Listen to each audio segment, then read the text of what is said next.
আমার একটু অসুস্থতার কারণে আমাকে বাইরে চিকিৎসা করতে যেতে হয়। চেন্নাইয়ে যাই, শ্বাসকষ্ট থাকে, সবসময় অফিসে আসতে পারি না, তাই আমি নিজেই পদত্যাগ দিলাম। না, কেউ আমাকে বাধ্য করেনি, কোনো বাধা পাইনি, আমি নিজেই পদত্যাগ করি। দুজনে একসাথে পদত্যাগ দিলেন, এটা তো বিতর্ক হচ্ছে। ওনার অসুবিধা থাকতে পারে, আমারও নিজেরও অসুবিধা আছে আর কি, তার জন্য আমিও দিলাম। রাজ্যে পালাবদলের পর ক্ষমতায় থাকা তৃণমূল কংগ্রেসের গ্রাম পঞ্চায়েত এবং পঞ্চায়েত সমিতিগুলোর সভাপতি সহ সভাপতিরা পদত্যাগ করতে শুরু চলেছেন। সারা রাজ্য জুড়ে ত্রিস্তর বিশিষ্ট পঞ্চায়েতে পদাধিকারী একের পর এক পদত্যাগ করে চলেছেন।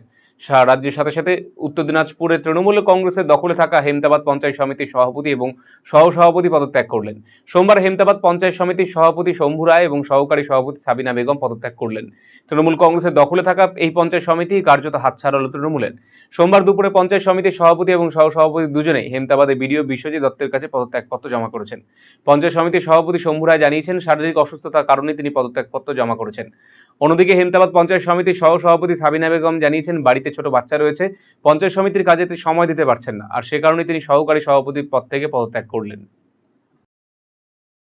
আমার একটু অসুস্থতার কারণে আমাকে বাইরে চিকিৎসা করতে যেতে হয়। চেন্নাইয়ে যাই, শ্বাসকষ্ট থাকে, তাই আমি হয়তো সবসময় অফিসে আসতে পারি না, তাই আমি নিজেই পদত্যাগ দিলাম।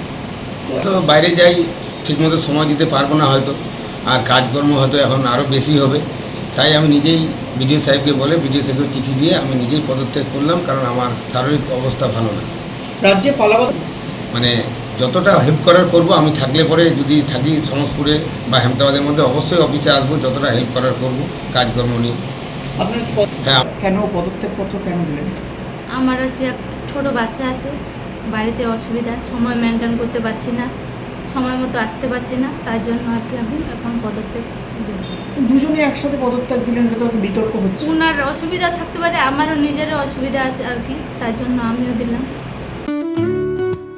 সুগন্ধি বাসমতি ভাতের মাঝে নানান উপকরণ, স্বাস্থ্যকর পরিষ্কার পরিচ্ছন্ন পরিবেশে তৈরি ম্যারিনেট করা মশলাদার মাটন এবং চিকেন বিরিয়ানি খেতে আপনাকে আসতেই হবে রায়গঞ্জের কলকাতা বিরিয়ানি দাদা বৌদিতে। শহরের সেরা মানের বিরিয়ানি খাদ্য রসিকদের তৃপ্তি মেটাতে হাজির দাদা বৌদি। রায়গঞ্জের প্রাণকেন্দ্র মোহনবাটি এলাকায় রায়গঞ্জ জেলা আদালতের প্রবেশদ্বারের কাছে সুস্বাদু মুখরোচক স্বাদে গন্ধে অতুলনীয় বিরিয়ানি পেয়ে যাবেন সারাদিন। তাই রায়গঞ্জ শহরে বিরিয়ানির এখন সেরা ঠিকানা কলকাতা বিরিয়ানি দাদা বৌদি। কলকাতা বিরিয়ানি দাদা বৌদি, মোহনবাটি, রায়গঞ্জ, উত্তর দিনাজপুর। Phone number 6204774768।